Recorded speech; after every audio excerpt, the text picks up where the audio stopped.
এখনি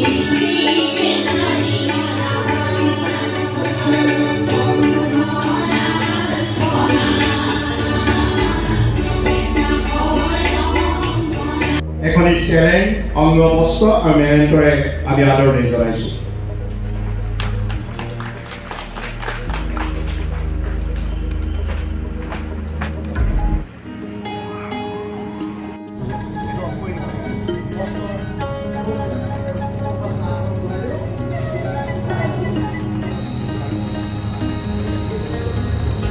উন্মেষক অনুশীলন বিহপুৰীয়াৰ 2024 বৰ্ষৰ অনুশীলন নাট সমাৰোহৰ আজি প্ৰথম দিন।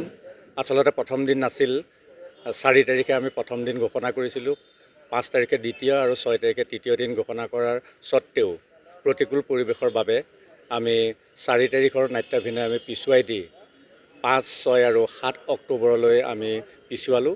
গতিকে আমি প্ৰথমে সমূহ ৰাইজৰ ওচৰত আমি ক্ষমা বিচাৰিছোঁ আৰু আমাৰ অনুশীলনৰ প্ৰতিটো কাৰ্যসূচীত অংশগ্ৰহণ কৰি যাবলৈ আমি পুনৰবাৰ আপোনালোকক অনুৰোধ জনাইছোঁ।